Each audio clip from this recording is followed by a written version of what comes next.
Bonsoir à tous, bienvenue dans votre émission La Réunion Léla. On va parler de la femme, un sujet magnifique. On va parler aussi de notre histoire, on va parler du passé, on va parler de ce que la femme a apporté à la construction de cette île, face parfois à des épidémies, comme actuellement, on voit ça dans Cosmo Réunionnais.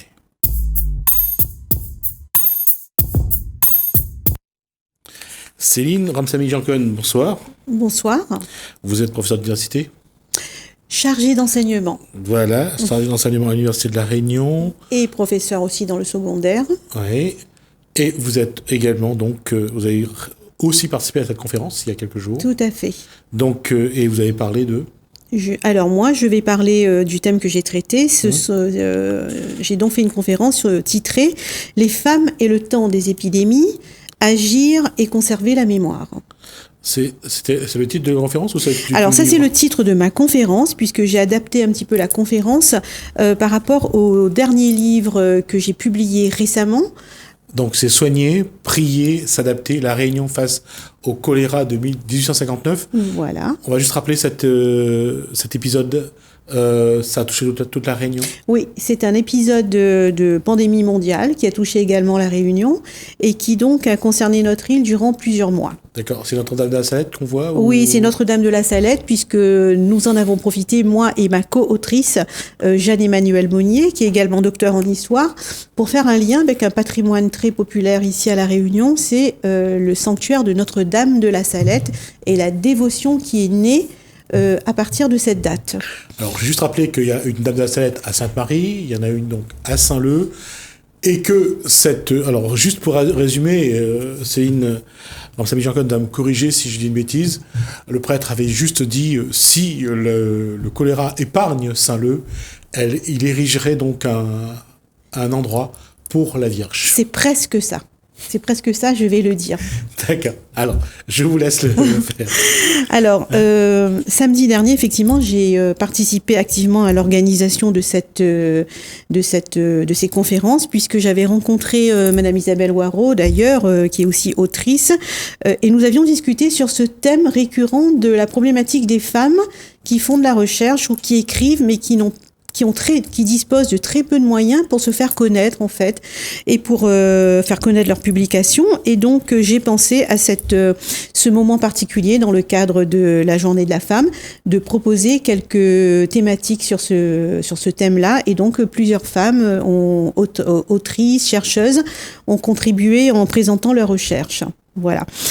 Alors, moi, par exemple, quand j'ai commencé cette communication, il m'avait semblé important de montrer que les femmes à La Réunion ne restent jamais inactives en temps d'épidémie, d'où le mot « agir » dans mon titre, puisque on constate actuellement que avec la Covid-19 et ses variants, les femmes ne restent pas inactives, elles agissent, elles s'adaptent à la situation, elles interviennent aussi bien dans la vie privée, notamment s'occupant des familles, des personnes les plus fragiles, et elles interviennent également dans l'espace public, notamment en prenant et en contribuant aux décisions importantes pour gérer pour gérer l'épidémie.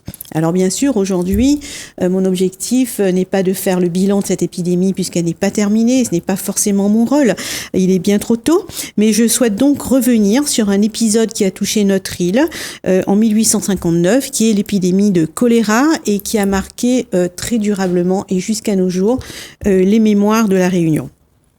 Alors, quand on parle de choléra, est-ce que ça débute par un bateau, par l'arrivée d'un bateau ? Qu'est-ce qui fait débuter Alors, effectivement, c'est la première partie que je vous propose, c'est de voir comment cette épidémie est arrivée, par quel mode opératoire et comment cette crise a été gérée. Mais très brièvement, puisque nous n'avons que 20 minutes et je ne peux pas résumer en 2 pages le livre qui est ici. Il fait 190 pages.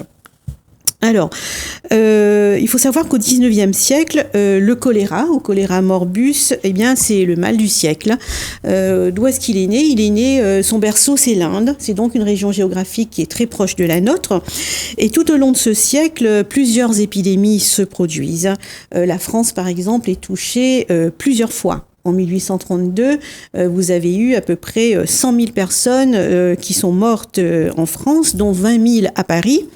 Et dans ces pandémies, aucun pays n'a été épargné. Et lorsque le choléra arrive sur nos côtes réunionnaises, il s'inscrit dans une 3e pandémie mondiale.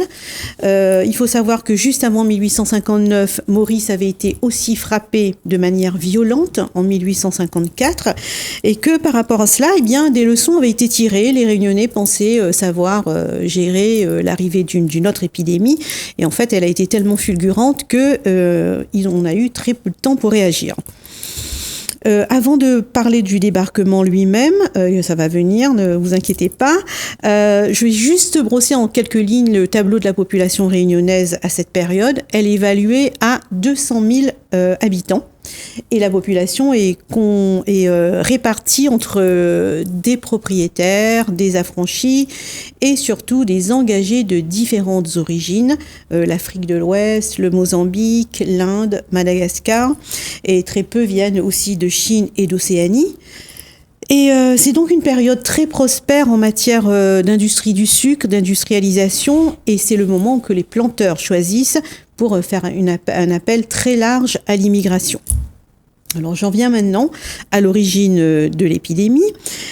En fait, elle n'a jamais été vraiment identifiée. Mais de lourds soupçons portent effectivement sur l'arrivée du navire Mascareigne qui débarque sur nos côtes le 7 mars et qui provient de la côte occidentale d'Afrique. À bord de ce bateau se trouvent des engagés du Mozambique, dont 14 au moins ont été embarqués déjà malades et ce bateau a subi également des pertes pendant son trajet. Mais dans les faits, les pertes étant assez classiques, on va dire, les médecins ne se sont pas plus alarmés, ils étaient vraiment pressés en fait de faire débarquer ces engagés. Ils venaient donc a priori du Mozambique, mais dans la mesure où il y avait d'autres maladies qui couraient à cette période, on ne sait pas exactement si ce sont ces engagés-là qui ont déclenché la maladie ou si elle était déjà présente. Dans les faits, elle ne dure que 4 mois et elle est très rapide au niveau de la propagation. De mars à début juin, ma collègue Jeanne-Emmanuelle Monnier identifie par exemple 3 foyers de départ qui s'étendent ensuite dans différents quartiers. 3 quartiers de Saint-Denis puisque les engagés débarquent dans la rade de Saint-Denis. Le lazaret n'était pas encore en activité à cette période-là, du moins pas pour cette épidémie. Alors, elle part d'un dépôt d'engagés de Saint-Denis, elle se répand dans le quartier du bas de la rivière, notamment, et très vite, des prisonniers sont également touchés parce qu'ils dormaient juste dans un local qui était situé juste à côté de ces engagés. Ils étaient séparés par un soupirail, et donc on pense qu'il y a des germes qui ont dû circuler. Très vite, on les évacue, et dès le 17 mars, par exemple, on évacue au moins 115 condamnés de l'atelier de discipline qui vivaient dans de très mauvaises conditions. Et le premier mort est constaté dès le 14 mars, soit 1 semaine après l'arrivée du Mascareigne. Alors j'en viens maintenant à la gestion de la crise. Alors quand on parle de gestion de la crise, ça veut dire qu'il y avait un gouverneur ? Alors, il y avait un gouverneur qui très vite a été mis au courant lorsque les médecins ont déclenché l'alarme, qui a d'ailleurs un peu traîné. Et donc, c'est le gouverneur, le baron Daricot, qui a pris des décisions. Pourquoi je dis un gouverneur ? Parce que c'est quand même 2 ou 3 mondes qui se côtoient entre ceux qui ont pignon sur rue, ceux qui travaillent pour ceux-là même, et puis il y a les autres qui étaient dans les champs ou un peu à part. Cette société-là, elle était même pas pyramidale. Il y avait Elle était très cloisonnée. Voilà. C'était ceux qui dirigeaient la colonie. Oui. Une classe moyenne quand même, il faut le dire, et la masse laborieuse qui était les affranchis, les anciens esclaves et les engagés. Alors, ce qu'il faut savoir, c'est que cette épidémie, elle croît pendant ces 4 mois, puis elle décroît tout le long du mois de mai. Et dans notre ouvrage, Jeanne-Emmanuelle Monnier indique que le dernier décès sera situé le 2 juin à Saint-Denis, et qu'entre-temps, sur la ville de Saint-Denis, elle a fait par exemple 767 morts et 1019 rien que pour Saint-Denis et ses écarts pour une population de 35 000 habitants à l'époque. Bon, il faut savoir que c'est une estimation partielle et le nombre réel est certainement sous-estimé. Est-ce que vous savez pourquoi ? Alors parce que comme ça a été le cas pour cette épidémie-là et dans les pays les moins développés, la communication n'était pas quelque chose de réel. Tout à fait. Il y avait de ça, mais il y avait aussi le fait que les gens ne voulaient pas dire qu'ils étaient morts du choléra pour pouvoir être enterré dignement. Donc, il préférait ne pas déclarer le décès sous le choléra. Oui. Et il y avait également un autre facteur contribuant à la difficulté d'évaluation du nombre, c'est qu'il y avait donc d'autres maladies, dont notamment le choléra sporadique, la cholérine, qui étaient des variantes, on va dire, du choléra, et qui étaient un peu moins meurtriers. Il y avait également des fièvres violentes, comme également la variole qui circulait. Alors, comment se fait la propagation de cette épidémie ? Puisqu'elle vient de Saint-Denis, elle va aller dans les quartiers de Saint-Denis et très rapidement dans l'est de l'île. Elle va se propager d'abord du nord-est vers l'est et ensuite vers le sud.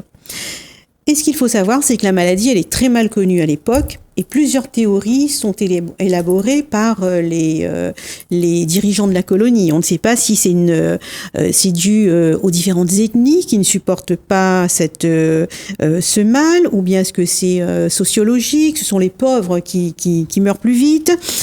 Eh bien, on est un peu dans l'expectation, dans l'attente d'avoir vraiment les diagnostics, sachant qu'en fait, on attendra 1880 pour découvrir le germe qui est à l'origine de cette maladie. Les connaissances scientifiques ne sont pas élaborées. Les soins apportés, par exemple, je ne vais pas m'étendre puisque nous n'avons pas trop le temps dans cette émission, mais on sait qu'on a essayé de soigner certains malades par... Des plantes, voilà. L'ayapana qui avait été largement utilisée à Maurice, mais également par l'IPK. Je vais, en fait, ce que j'ai fait dans ma conférence présentée très récemment, j'ai essayé de faire ressortir l'apport des femmes, puisque nous sommes là dans le cadre de la Journée de la femme, dans le cadre de cette crise qui a touché notre île en 1859. Alors, effectivement, durant cette crise, ce sont surtout des hommes qui sont cités. On va parler des administrateurs, des médecins, des prisonniers, du personnel des prisons, des cimetières. Donc ce sont des hommes. Les secours sont aussi apportés par des prêtres.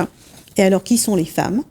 On les voit en filigrane au travers de quelques lignes qui sont inscrites dans les archives. Alors, les femmes qui s'investissent dans cette gestion, eh bien, ce sont d'abord les femmes de maîtres, de colons, qui travaillent dans les hôpitaux situés sur les habitations. Donc, elles s'investissent, elles aident, mais il y a surtout un apport très conséquent de la part des religieuses qui sont issues de différentes congrégations. Alors, il y a 2 congrégations qui sont citées expressément par le gouverneur d'Arico. Ce sont les sœurs de la congrégation de Saint-Joseph qui sont arrivées dans l'île en 1817. Elles viennent de France hexagonale et elles ont signé un contrat avec l'État. Et l'autre congrégation, est-ce que vous avez une idée ? Non, surtout je ne veux pas dire de bêtises parce que... D'accord. Alors, elle est très connue, ce sont les sœurs de la congrégation du Saint-Cœur de Marie.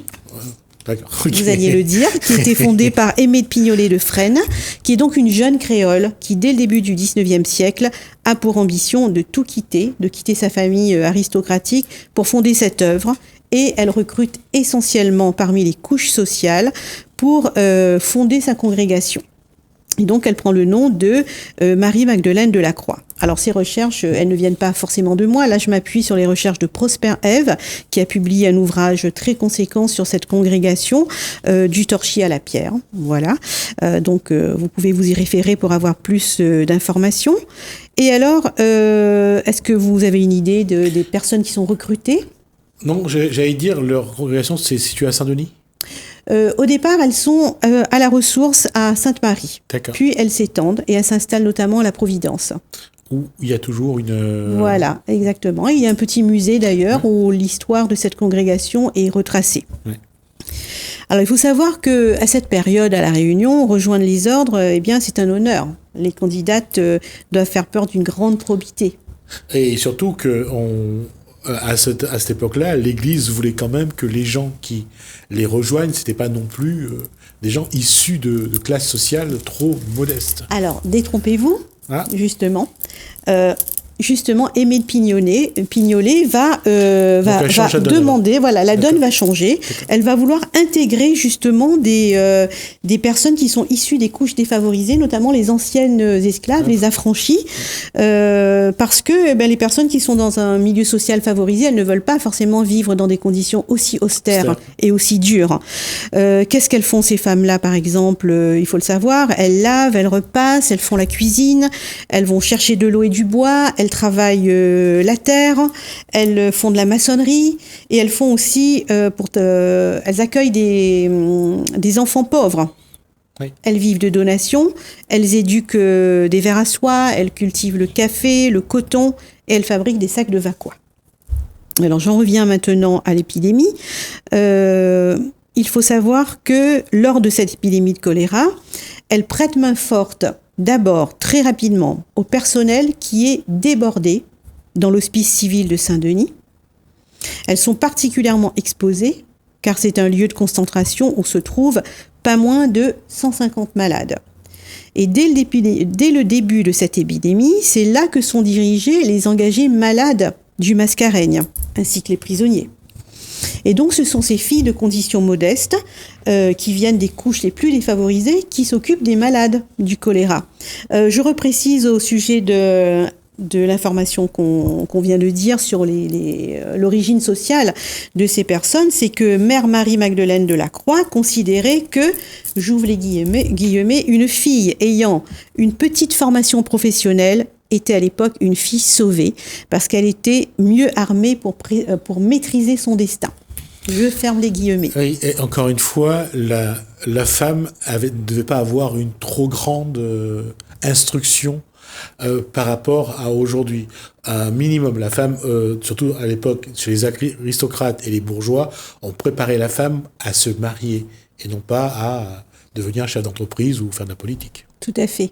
Et donc, on voit que aussi, quand même, ce sont les femmes qui essayent de prendre en charge leur évolution. Oui, mais surtout avec cette congrégation, on voit que la femme monte au créneau et se met en danger pour soigner ceux qui sont malades. Tout à fait, tout à fait. D'ailleurs, dès le 9 avril 1859, ce sont des religieuses qui commencent à tomber malades. Et elles se consacrent également aux ambulances. Ce sont des petits hôpitaux, si vous voulez, détachés, exprès, qui se situent dans les endroits les plus critiques. Elles se rendent à l'hôpital militaire, mais également au domicile des malades. Alors, pourquoi elles y vont au domicile des malades qui se trouvent dans les écarts? Les affranchis sont situés dans les écarts.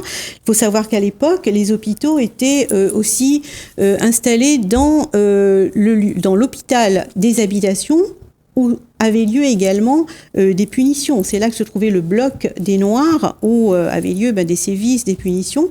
Et donc les engagés n'ont plus envie les affranchis n'ont plus envie de se rendre dans ce lieu-là. Ils restent dans leur maison, même s'ils sont malades, et ils vont surtout pas essayer de retourner sur une habitation sucrière. Il faut savoir que quand cette crise survient, l'abolition ne date que de 10 ans. Oui, effectivement. Alors, je reviens maintenant à ma troisième partie. J'ai essayé de faire ressortir l'apport des femmes, cette fois, dans la perpétuation de la mémoire post-épidémique de 1859 à nos jours. C'est-à-dire que nous avons tenté de comprendre comment s'est transmise la mémoire de cet événement traumatique. On se remet un petit peu dans le contexte religieux de l'époque. Nous sommes au milieu du XIXe siècle. C'est une période intense de bouleversement pour l'Église et la société n'est pas encore sécularisée, c'est-à-dire la laïcité n'est pas encore installée et mise en œuvre. Et surtout que l'Église a encore une influence importante sur la structure institutionnelle française. Tout à fait. L'Église est bien présente et elle est même très prégnante dans la société de cette époque. Elle est aussi un vecteur d'intégration pour toutes les populations immigrantes qui sont là. Elle est aussi un vecteur donc de moralisation et de pacification de la société puisqu'elle essaie de rassembler un peu les engagés sous une même bannière. Et il faut savoir aussi que l'Église touche toutes les strates de la société. Et donc, comme on le sait jusqu'à maintenant, La Réunion, c'est une île éminemment catholique, croyante, voilà, avec sa multitude quand même de rites, de cultures de différentes origines, comme on peut le constater. Mais on va revenir à ça plus tard, mais là, entre aller à l'église où il n'y avait pas le choix, il fallait aller à l'église, et la pratique des traditions, j'allais dire ancestrales, c'était vraiment deux choses qu'il fallait bien distinguer. Et quand on dit que l'église avait mainmise sur la société réunionnaise, et c'est pas un vain mot. C'est un autre sujet, un autre débat, effectivement. Oui. Alors, j'en reviens au sujet de la transmission de la mémoire de cette épidémie. Donc, nous sommes donc dans une société très croyante et la population s'en remet à Dieu. Et elle s'en remet notamment à la figure protectrice de la Vierge, qui est largement développée en France et dans les territoires par les missionnaires. Alors, au mois de mars 1859, quelque temps après l'arrivée de l'épidémie, nous sommes à Saint-Leu et l'épidémie se rapproche de plus en plus de cette ville. Le curé Cessac, le curé de l'époque, propose aux habitants de construire un sanctuaire alors que l'épidémie a lieu. Elle est en cours. Elle va approcher. Elle est à Saint-Paul. Elle est à Saint-Louis déjà. Elle commence vraiment à gagner le territoire de Saint-Leu. Et donc, très très vite, les habitants se mettent à construire ce sanctuaire. Et à la nouvelle de la construction du sanctuaire, les gens n'attendent pas pour venir. Ils commencent déjà à se déplacer.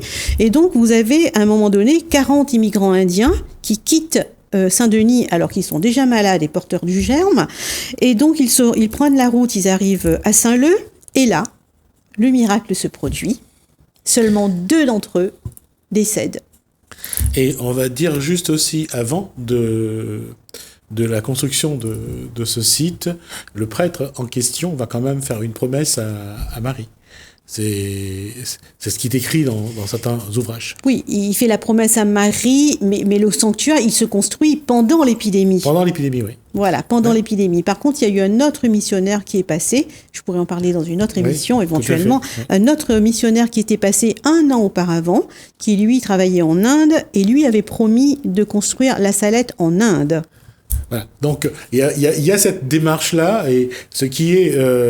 on reviendra sur la Salette parce que c'est quelque chose d'assez conséquent, hein, tout à fait. En métropole, mais il est vrai que la croyance de ces personnes-là en la Vierge a joué un rôle dans tout ce qui allait suivre après. Tout à fait. Et ce qu'il faut savoir, c'est que pendant plusieurs générations, c'est une foule immense composée d'immigrants de toutes origines, notamment de nombreux Indiens, qui se déplacent pour se rendre à la Salette et prier cette Vierge. Alors évidemment, la présence de autant d'étrangers, autant d'Indiens surprend. Et c'est là qu'on a des sources intéressantes qui montrent un peu la ferveur de ces immigrants sur le sanctuaire dès le début de la construction du site. Donc j'ai accordé une large place à certains témoignages sur la présence des Indiens. Il faut savoir que les Indiens étaient en pleine épidémie, eux aussi en Inde. Quand ils quittaient pendant tout le dernier quart du 19e siècle, ils continuaient à arriver eux-mêmes malades, eux-mêmes victimes de guerre ou d'épidémie, ce qui peut expliquer un peu leur ferveur. Alors j'en viens maintenant à l'apport des femmes dans cette mémoire. Ce que j'ai voulu souligner, c'est que dans le cadre de cet ouvrage, eh bien, ce sont essentiellement des femmes qui m'ont apporté leur témoignage, notamment dans la manière dont s'opéraient les rituels, les pèlerinages, les trajets que les gens faisaient parfois depuis Sainte-Suzanne, de toutes les régions de l'île, pour se rendre à la Salette. Alors, donc, j'ai identifié 2 modes opératoires de ces femmes pour transmettre la mémoire générationnelle de cette épidémie. C'est d'abord la transmission des gestes de remerciement à accomplir. Elles habituent leur mari, leur famille, leurs enfants à se rendre dans ce sanctuaire, à accomplir des rituels précis que tout le monde connaît. C'est demander des ex-voto, demander des grâces pour les maladies, les examens, et accomplir des gestes basiques comme offrir une petite fleur, allumer une bougie, etc. On peut l'observer tout à fait en se rendant sur ce sanctuaire chaque week-end. Encore, tout à fait.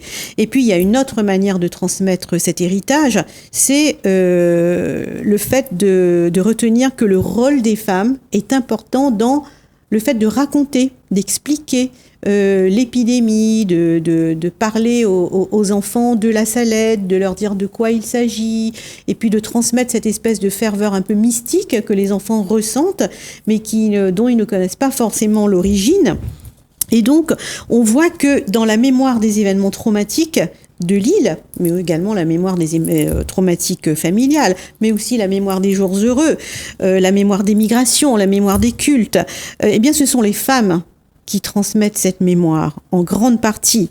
Alors ce que je dis, c'est qu'elles ne sont pas forcément visibles, mais sans être des héroïnes, elles deviennent des gardiennes du patrimoine.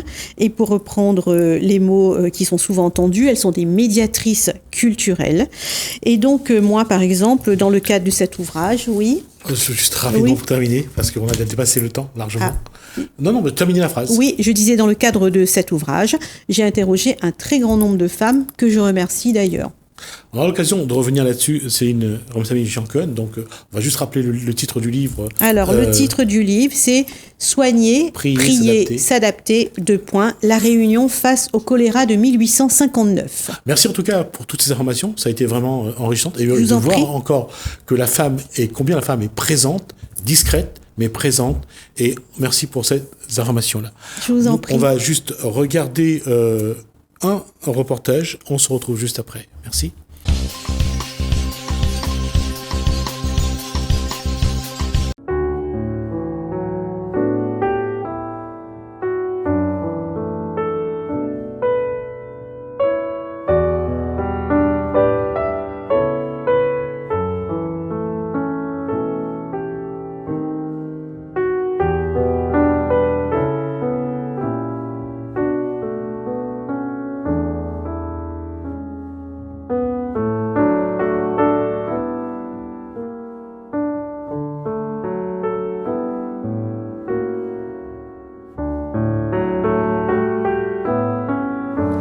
Bonjour, je m'appelle Gaëlle et je souhaiterais vous présenter À l'ombre de nos secrets de Lily Haim, un roman que j'ai découvert au Salon du Livre de Livre Paris 2018, où je suis tombée sur cette magnifique couverture dont un soldat allemand et un résistant français se tiennent la main. Donc je trouvais cette image très symbolique et je voulais savoir de quoi l'auteur parlait dans ce roman, rien qu'en regardant cette couverture. À l'ombre de secret, on commence d'abord aux États-Unis, où Julien, 91 ans, a réuni sa famille pour son anniversaire, une très grande famille, et il décide de dévoiler un pan de sa vie qu'il tenait secret jusqu'à présent. Et donc l'histoire bascule à la Seconde Guerre mondiale. Donc tout le monde connaît l'histoire, donc connaît les faits de cette Seconde Guerre mondiale, mais Julien va raconter ce qui lui est arrivé et comment il a vécu la Seconde Guerre mondiale à cette époque. Donc Julien a 19 ans. Et va rencontrer en 1941 un soldat allemand dont il va tomber amoureux. Donc c'est une histoire d'amour entre deux hommes, sous fond de Seconde Guerre mondiale. Pour préciser le contexte, à l'époque, l'homosexualité était considérée comme une maladie. Et pour Hitler, c'était un crime. Donc on était condamnable et fusillé. Donc c'est très important de le signaler, cette époque. Donc l'auteur fait un travail exemplaire en décrivant toute la Seconde Guerre mondiale pendant plusieurs années. On connaît l'issue, mais elle va décrire la Seconde Guerre mondiale sur le regard de Julien. En fait, Julien qui un jeune homme au départ qui idéaliste, courageux, et va devenir malheureusement à ses dépens résistant. Chose qu'il n'avait pas prévue, chose qu'il ne voulait pas, et pour défendre sa vie, garder sa liberté, puisque où il habite c'est occupé par les Allemands, et pendant ce temps-là vivre son histoire d'amour compliquée avec Engel, le second personnage, le soldat allemand. Comment l'auteur a joué déjà sur cette histoire d'amour qui est compliquée, où elle dégage tout un tas d'émotions fortes. Donc c'est deux personnes qui doivent se battre pour leur vie. Donc, Engel qui doit jouer un double jeu, d'abord il doit accomplir des actes qu'il refuse, des actes innommables qu'il va accomplir pour sauver sa vie et surtout protéger. Tout au long de cette histoire, Engel va protéger Julien. Tout faire, déjà par amour, il va renier sa patrie et protéger Julien sur péril de sa vie. Donc voilà où c'est très émouvant, et surtout on va voir que Engel va se faire accepter par la population française, puisque les soldats SS étaient pointés du doigt, et on voit à travers le roman de Lily Haim, c'est que certains soldats en fait n'acceptaient pas la guerre d'Hitler et ont dû faire des actes qu'ils refusaient pour sauver leur vie. Donc ça, c'est quelque chose que je trouve qu'elle rend hommage dans son livre, en fait, un côté qu'on ne montrait pas dans les livres d'histoire. Donc pour moi, déjà c'est un appel à la tolérance, déjà parce que la homosexualité est encore très montrée du doigt à notre époque, un appel aussi où l'amour est plus fort que tout. Donc deux hommes qui vont à l'encontre des valeurs à ce moment-là, surtout à l'époque de la guerre, qui vont à l'encontre de la valeur pour l'amour en fait, qui montrent que voilà, l'amour est plus fort que tout, quoi qu'il arrive, et qu'on reniera tout par amour. Voilà ce que je retiens beaucoup de ce livre. Et aussi un hommage aux héros de l'ombre, des résistants qu'on ne connaît pas, qui se sont battus. C'était des citoyens comme tout le monde, qui sont devenus, entre guillemets, des meurtriers pour sauver leur vie. Voilà, il y a cet hommage-là que je retiens de Lily M. C'est ce qu'elle montre, en fait. On a l'histoire d'une sœur qui... c'était des petits gestes du quotidien, mais qui ont marqué l'histoire, qui ont protégé des enfants juifs. On le voit, c'est un moment dans l'histoire. On voit aussi, un moment qui m'a marqué, c'est Engel, en fait, pour montrer qu'il n'acceptait pas cette guerre. C'est quand il faisait des actes de torture, il portait des gants noirs. Il a toujours porté des gants noirs pour montrer « je ne suis contre cette guerre ». Et il a enlevé ces gants-là pour quand il allait rejoindre Julien après ses missions. Donc Julien, en fait, quand tu voyais Engel revenir avec ses gants noirs, savait qu'Engel a dû faire des choses qu'il n'acceptait pas. Et il y a aussi cette après-guerre, en fait, les conséquences de cette guerre vis-à-vis de ces hommes et ces femmes qui ont subi, qui ont vécu et qui ont commis des actes assez... pas des actes de tous les jours, pour subsister, merci, et les conséquences surtout psychologiques sur eux, parce que voilà, Julien et Engel ne s'en sortent pas indemnes de cette guerre, malgré l'amour qu'ils éprouvent l'un pour l'autre en fait. Et aussi les collabos aussi, parce qu'on oublie d'en parler, qui ont voulu aussi protéger leur vie, et comment ils ont après été montrés du doigt après la Seconde Guerre mondiale, on montre ça, les résistants, et qui, comme je précise, ont fait des actes meurtriers pour sauver leur vie. Est-ce que c'est pas l'amour qui a été le fil conducteur ? Oui, l'amour est le fil conducteur de ce roman, l'amour, l'amitié, l'amour entre la famille aussi. Voilà, beaucoup d'actes héroïques par amour et pour l'amitié. C'est quelque chose qu'elle garde comme fil conducteur dans ce roman. Qu'est-ce qui vous inciterait justement à motiver les autres à lire ce livre ? Qu'est-ce qui pourrait les inciter à lire ce livre ? Pour deux raisons. Déjà pour replonger dans la Seconde Guerre mondiale, revoir la Seconde Guerre mondiale à travers le regard de Julien. Julien, voilà, qui vivait dans une ferme et qui se retrouve résistant malgré lui. Et aussi à travers le regard d'Engel, parce qu'il y a quelques passages d'Engel dans le roman où il explique comment il mène ce double jeu, comment il doit séparer, protéger sa vie et protéger son amour pour Julien. Donc voilà, ça permet de revivre. Parce qu'on parlait de relire la Seconde Guerre mondiale de point de vue de personnages fictifs, certes, mais moins héros en fait, héros de l'ombre.